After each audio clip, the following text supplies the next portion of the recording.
There we go. Good morning, culés. I know I'm not coming in with the same energy. It's because I'm feeling the same way that you're feeling. One punch to the gut, two punch to the gut. Last week, not the best week for culés. So we're going to come together. We're going to support the badge. We're going to support each other as we go over the El Clasico results. You're not going to see me ranting and raving too much. There might be a little bit.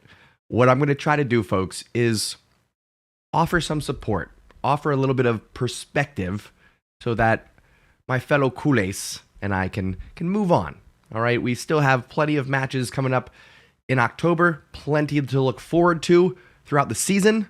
I know it hurts right now. I know it sucks. I'm not going to sit here and hit you with blind optimism. I'm not going to tell you everything's okay, that you shouldn't be upset. It hurts, okay? It hurts. Let's be real about it. It stings. Getting all but knocked out of Champions League, losing to your biggest rivals in their stadium, it's not a good feeling, folks. So we're going to talk about what happened. We're going to try to be objective. We're not going to take a full turn to negative town, okay? We're going to try to keep things in alignment with reality. We'll have some good conversation. We'll have a little bit of caffeine. We'll get through this together, folks. Like I said, because we support the badge, we support each other. That's what we do here on the Undefeated channel. I encourage you to subscribe so you can be part of our community. The Stash Squad has your back through the good and the bad, all right?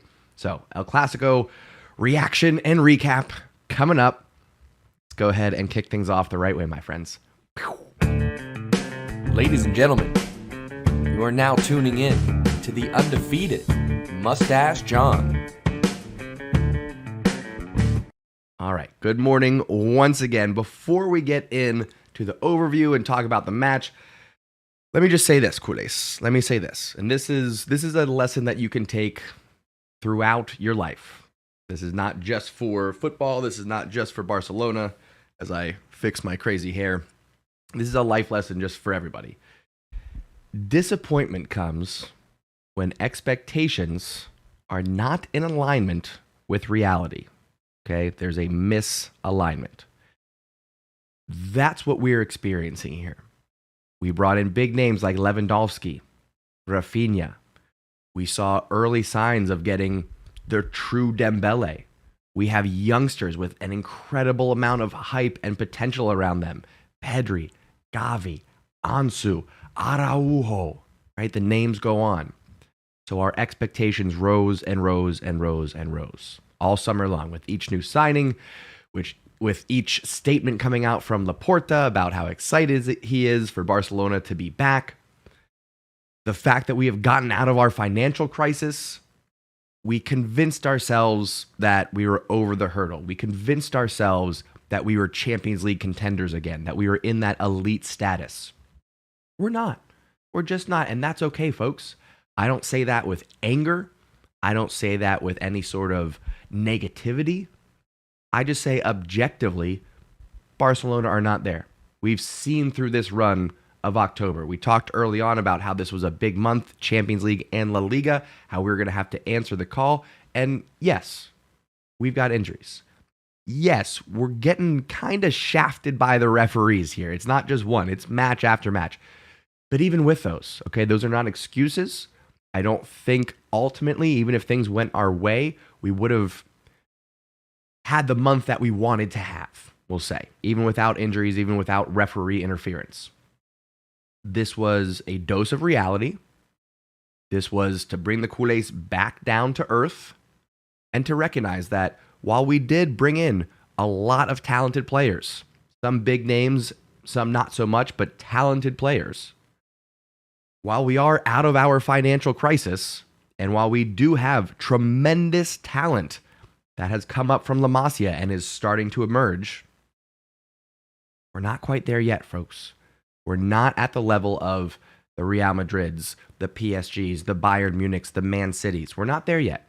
We need some more time. We need the chemistry to build. We probably need one or two more pieces. A right back would be great before we can really get excited about Barcelona being back. With that said, does that mean that there's nothing to be excited about? No. We're going to have a lot of good football this season in La Liga, in Copa del Rey. I hate to say it because it's not mathematically done yet, but probably in Europa League. All right, let's be realistic. Again, disappointment comes when expectations are not in alignment with reality. So let's do ourselves a favor and adjust our expectations for what they really should be, which is we're still in contention for La Liga. Copa del Rey should be ours, and we'll have some fun in Europa League, okay? Wherever Barcelona play, I'm there to watch. Despite our little dip here, our disappointing results, I watch Barcelona because of the way that they play and the joy that they put in my heart. It doesn't matter what competition it is, La Liga, Champions League, Europa League, Copa del Rey, a friendly, doesn't matter. I support Barcelona because of what they stand for, which is style first. And I know we're not getting it right now, but we will. And you got to stick with it now while we're in this downturn because it makes it that much better when we actually do make our return to that elite status. So we're going to talk about today, or not today, we're going to talk about this most recent El Clasico. We're going to try to not be too negative. There will be some mild ranting and raving, but we're going to try to not be too negative. We're going to realize that we're still rebuilding. We're still turning things around, and we'll get there, folks. We will get there, okay? Support the badge. Support each other through the good and the bad, okay? That's my preface. Okay, before we get into things, I'll turn to the chat. I'll see how everybody's doing. Then we'll do a full match overview. We're not doing the good, the bad, and the Barça. I have a list of things that I want to discuss. I considered doing a debut of a segment I've been talking about for a while called the Barcelona Blame Game, but I didn't want to come in here and just pile it on. I really didn't. I know that people are hurting, myself included. So I didn't want this to be another rant and rave and let's get all upset and yell at each other and this and that. Okay, so I'm going to turn the chat. I'm going to say my hellos, my good mornings. Then we'll jump over. We'll do a full match review. I'll give you my thoughts, my analysis, and then we'll keep things going, my friends. Okay, so before we do that, before I turn to the chat, before I say my hellos, if you're enjoying the content today and any other day, Monday, Wednesday, Friday, we're here live doing Barcelona news. If you're enjoying the content, hit a thumbs up. Subscribe to me on YouTube. This is our main channel here. Monday, Wednesday, Friday, like I said, wake up in Barca. We're also here for all the live Barcelona matches.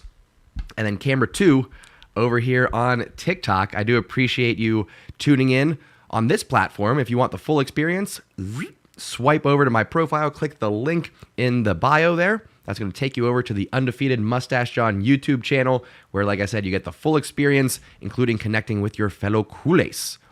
But if you're going to watch on TikTok, I appreciate you either way. So thank you for tuning in on TikTok. Click those hearts. I love seeing those rain in and fill the screen there. So please keep that up. YouTube, you know I love you. You're in the right place. You don't need to go anywhere. Okay, folks. I see Kudis. I see Greg. I see Ghost. I see Sahil. Good morning to you all. I see you, stupid. Kevy's in the house. Danielle. Is that how you would say it? Danial? Daniel? Is that how you would say it? I sound so fancy. Daniel. I hope that's it. Anyway, I'm going to scroll up a little bit, see who else we got. We got Ankit in the house. We got Anthony. Hello, hello. King Kong, love to see the name. Forza Barca's with us. Fabrice, hello, sir. Felipe's in the house. Julian, hello and welcome. Who else we got? If I missed you, I apologize. Let's see if we can get caught up on some of the conversation here. Kuda says, drop them likes and subs. Yes, please do. I appreciate it. Kevy says, hurt now, love later. I'll challenge you a little bit more, and I'll say, love now, love later, even when it hurts. Even when it hurts. And that's the challenge. Let me fix this camera a little bit. Right there. There we go. That's the challenge, folks. Is that how do we not turn on each other? How do we not turn on the badge when things go wrong? Knowing that we're going to have our struggles, knowing that the chemistry's not really there yet. How do we keep things positive while acknowledging the challenges that we're facing? That's what we need to figure out as a community, because listen, we're not the only ones by any means that when we suffer a loss, especially in a big match, things get negative. Things get kind of toxic online, both from outside the culés community and from within. We're not the only ones that experience that, but I feel confident we can figure it out. I feel confident that, at least here on the Undefeated channel, with the Stash Squad, we can figure out a way to articulate our feelings, to express concerns, but without it being, Xavi sucks, Xavi out, Eric Garcia is terrible, we need to sell him right now. Blah. Without that, right? Can we just have good conversation and, like I said, articulate our feelings, express our concerns, but without being all about it, all right? And then the last thing that I'll say, and then we'll keep things going in the chat. I see Pacho Mike is with us. Good to see you. Greg, hello, hello. The last thing that I'll say, folks, and this is a recurring theme, and I'll say it for the YouTube audience, I'll say it for the TikTok audience. Being a troll is just no way to live life. What that means is that you're spending your time focused on things that you hate or focused on your opponents. How many Madrid fans yesterday, after the win, spent their time being mean to strangers online instead of celebrating with their fellow Madristas? If that's you, just consider taking some time to reflect on how you spend your time. That's all. For me personally, I like to spend time on things that I love, things that I'm passionate about, things that put a smile on my face. And that's not being mean to strangers on the internet, saying nasty things to my opponent after we've beaten them. No, I'm celebrating. I'm focused on the positive. I'm spending time with my fellow culés when that happens. It's just a better way to live life. That's all I'm saying. No matter who you support, when you win, spend time with your community celebrating rather than spending time with your opponents spreading hate, spreading negativity. It's a weird way to spend your time. That's all I'm saying. Just as a human being, it's a weird way to spend your time. So human to human, love, positivity, spend time with your community celebrating. That's what I encourage everybody to do. I love you all very much. Good conversation and good football. That's what you get here. With that said, you know what I mean? Because it's just so much negativity around. So much negativity. Okay. That's exactly what I'm talking about. They're on TikTok. Someone's like, stop with the cap. What cap, dude? What cap? Trolling is just silliness. It's a weird way to spend your life. Anyway. EM Barça in the house. How we doing, sir? If you haven't done so already, jump over to EM's channel. Good reactions and breakdowns. Barcelona content happening all the time over on EM's channel, and a friend of this channel as well. We'll get you back on here soon, EM. Hope things are going well down in Florida for you. Kuda says, knowing that I'm not the most knowledgeable about football, I do know about rebuilding franchises. This is a true pain period. You have the talent and you're putting it together, and you're putting together the mental chemistry. Well said, Kudis. Absolutely. And yes, it really is the same, whether you're doing it in hockey, whether you're doing it in football, whether you're doing it in basketball, baseball, whatever it is.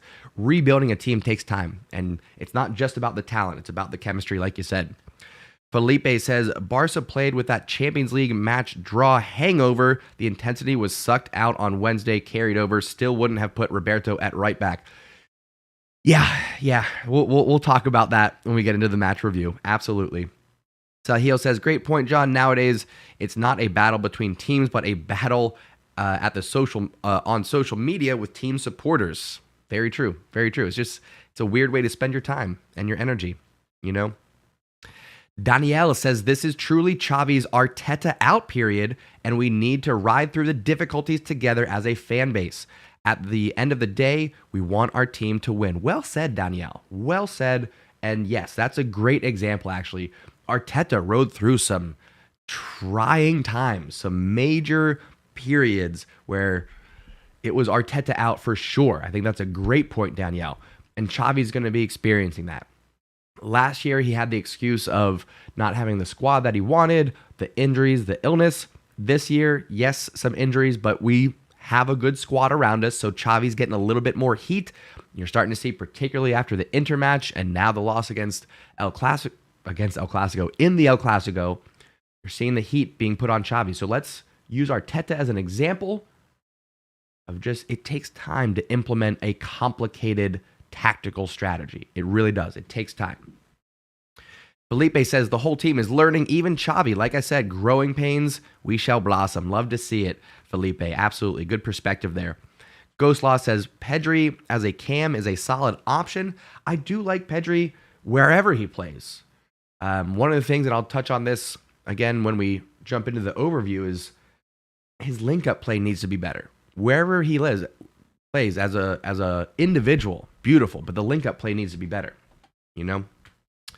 Pancho Mike says, what needs more attention, tactics or players reaching their potential? I'm going to say the latter. I'm going to say we need players to fulfill their potential more than we need Xavi to improve his tactics. Not that there's not room for improvement, all right?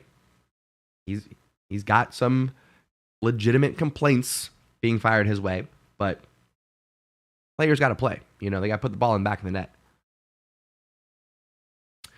Theophilus, though, says, getting worried about Xavi's dogmatism. The game against Madrid, he should have started Piqué, Alba, Koundé at right back.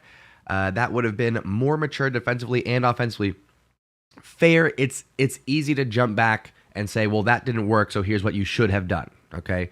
With that said, I think the one complaint, and we'll start here, is Sergio Roberto at right back. That was not the move. That was not the move at all. Everybody right off the bat was like, what? You're going to let Vinny Jr. run at Sergio Roberto for 90 minutes right off the bat, and the center back next to him, while tremendously talented, has been injured for 3-4 weeks, and this is his first match back. Jules Koundé we're talking about. You're going to have Vinny Jr. running at Sergio Roberto and a fresh off of injury Jules Koundé. Not the best move, okay? So that is one where I'm like, Xavi, that ain't it, dude. That ain't it. Again, nothing is fully one person's fault or one thing's fault, okay? But that is a decision I think you can put on Xavi. Roberto at right back, not the move. Not the move. No. That's not it. That's not it. Anyway, let's go ahead and go over the full review, and then we'll talk a little bit more about what went wrong, okay? And again, I'm not going to be too harsh. I'm not going to go too nuts. I'm just going to let everybody know what happened and some objective takeaways, all right? Anyway, 3-1 to Real Madrid. Early goal from Benzema. Deflected shot from Vinny Jr. fell right to his feet. Then Federico, I should say. I keep wanting saying Federico, but it's Federico Valverde scored in the 35th minute. That was a kick to the nuts. Ferran Torres got a little consolation goal in the 83rd. And then Rodrigo with the penalty late in the match. This hurts. It stings. It's a feeling in my gut that it's a sour stomach feeling. It stings. It stings. Okay, so again, while we go over this, folks, I'm going to try to remain objective and remain calm. Just know that I'm with you. I'm with you on the feelings. It stings. It sucks. We're going to get through this, folks. 18 shots, 5 on target. That's got to be better. Real Madrid, 8 and 4. We had 57% possession. The problem was most of it was in our back line, passing around the midfield. Just not enough in the attack. Not enough whatsoever. 89% passing accuracy, 14 fouls, 3 corners, which is actually really low for Barcelona, particularly with that number of shots. We should have done more there. And this is where it leaves us in the table. 3 points down from Real. Now, here's the thing, folks.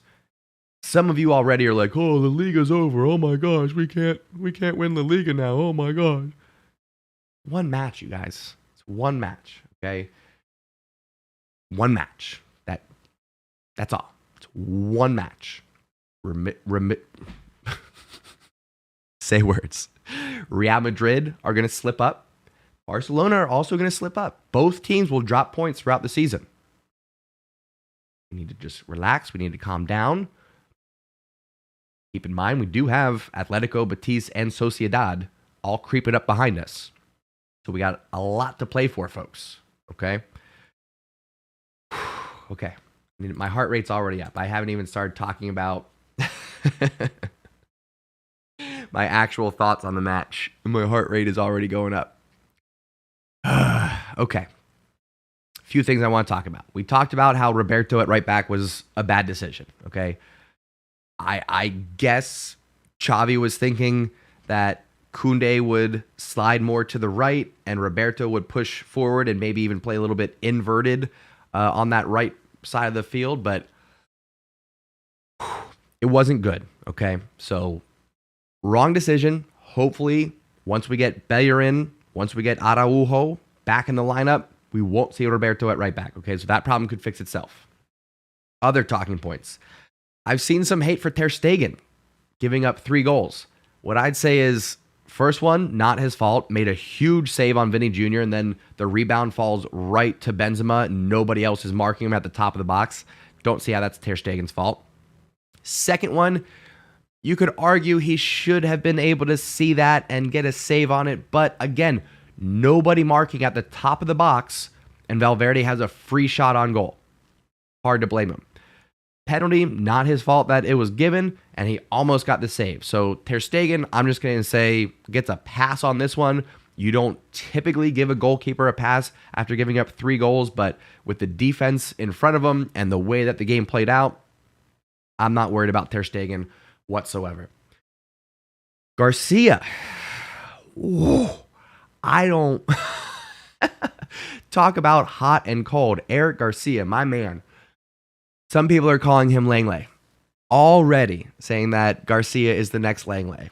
And I think that is so incredibly unfair to a player who is stepping up while our 3 first choice center backs are injured, to somebody who has gotten a lot of criticism because of the hype and the price tag that he came over with from Manchester City. And for somebody who is, for 99% of the match, playing tremendous football, playing lights out, shut down defense. But then he makes the one crucial error. And that's where the Langley comparisons come in. Because Langley was in a similar boat. I was just getting upset at people for comparing them, and now I'm like, okay, it kind of makes sense. It's unfair. It's unfair, and it sucks, because Eric Garcia has been playing really well against Inter Milan and against Real Madrid, except for one mistake in each of those matches that cost Barcelona big. Cost us big. So try to be patient. When we have Araujo back, now that we have Koundé back, once we get Bellerin back, and he might be back for this weekend. Reports are saying that he and Memphis might be back. We're not going to see Roberto at right back. We're not going to see as much of Garcia, and we won't see him in these big games. That's I think, the part that people need to recognize, is that Garcia, Roberto, Piqué, if not for injuries, would not be playing in these big games. So we can't fully blame Xavi for the decisions. Some of it are made for him. Some of those are made for him. Okay. Continuing on. Boosie. Boosie. I love Boosie. I've got him on my back right now, but he's got to be rotated out. Has to be rotated out. He's not the one for these big matches anymore. This is not a case of Boosie to the bench. Not where we're going. This is not a disrespectful thing. This is Boosie needs to be rotated. For big matches, it needs to be Frankie de Jong in that defensive mid-role. With that said, Frankie missed a number of opportunities to take advantage of open passing lanes. I'm thinking of a couple of times in particular with Dembele running in behind, which is rare. Barcelona, for some reason, I'll get to that in a second. Frankie de Jong is going to get more time in that pivot role. He needs to work on seeing the passes, his vision. That's what I want Frankie to work on. Everything else will fall into place. I was about to touch on, and we might as well dive into it, the wingers, Rafinha, Dembele, not doing enough. Not doing enough. It's one-dimensional. I don't know how much of this is because of the instructions from Xavi, but it's like we get the ball out to the wing, to Dembele, to Rafinha, and head down, slow little dribbles to square up the defender, and then, there's 2-3 defenders around him, and then I'll just drop it back to Roberto, or I'll drop it back to Alba, or I'll square it inside the midfield and then stand still. Where's the movement off the ball? Where's the runs in behind? Where's the pass and then move into space, the give and goes? It's lack of innovation, lack of creativity on the wing. Very frustrating. Lewandowski having a hard time in the build-up play, hard time linking up with players. This is, again, part of our expectations being a little bit misaligned and not recognizing that chemistry takes time. That even though Lewandowski is a tremendous goal scorer and he's going to put balls in the back of the net against elite clubs, against these more formidable opponents where we need to come together and play as a team, it's not quite there yet. Just not quite there yet, folks. So here's what I'll say. With all of those things that are areas of opportunity, are challenges, Koundé's back, so that's great news. Frankie is starting to get some time in that pivot role, which is good news. I think we're going to see him step up and get even more time in bigger matches. Ferran Torres scored a goal. He might be our solution for the right wing. This whole time, we've been preferencing or giving preference to Dembele and Rafinha on the right wing. Ferran Torres, as soon as he came over to Barcelona, said, I can play anywhere, but I prefer the right wing. Has not had the opportunity there. Has not had the opportunity in his preferred position. Is that going to be the key that unlocks the ability of Ferran Torres? I say, why not? We're not getting what we need from Dembele. We're not getting what we need from Rafinha on the right wing. And both of them, Rafinha and Dembele, also are better on the right than the left. But if they're not giving us what we need from the right, give Ferran a shot. This could be his opportunity to step up. I would love to see it. I really would. Let's get Ferran Torres out there. Anyway, So good that Kudne came back. Good that Frankie got some time in the pivot role. Good that Ferran scored a goal. Memphis and Bellerin should be back in the next week or two. So that's going to bolster our team a little bit. And even though this was a very disappointing week for Barcelona fans, we still have plenty of La Liga action. We'll have Copa del Rey coming in. And then, who knows? Maybe we'll have some fun in Europa League, okay? We've got a long season ahead of us. We've got a lot to look forward to. There's going to be good football, folks. It might not be for the Champions League title, okay? But there is good football to be played. So I expect you to still tune in to the Undefeated channel. Come hang out with your fellow culés. Support the badge. Support each other. That's what we do here, folks. All right? So I love you all very much. I hope that you appreciated this group therapy session. Again, typically we do the good, the bad, the Barça, but I felt like this was more appropriate. Let's just talk through some things. Let's remain a little objective. Let's take some of the emotions out of it, because I know a lot of us are hurting right now. So I hope this helps process your feelings. Again, just understand that the disappointment you're feeling is because our expectations were not in alignment with reality. We need to just adjust a little bit. The reality will keep getting better. Our expectations can come down a little bit so that they're realistic.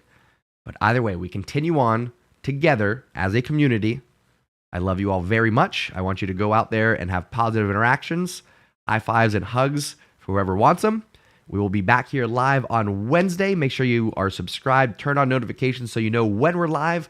I don't know what time we're doing yet Wednesday, but we will be live for Wake Up in Barca, live Barcelona news. Whether you're watching on TikTok or YouTube, drop a like, click the heart, subscribe to the channel. I will see you next time right here on the Undefeated channel. Thank you so much for tuning in and taking a ride. Mwah.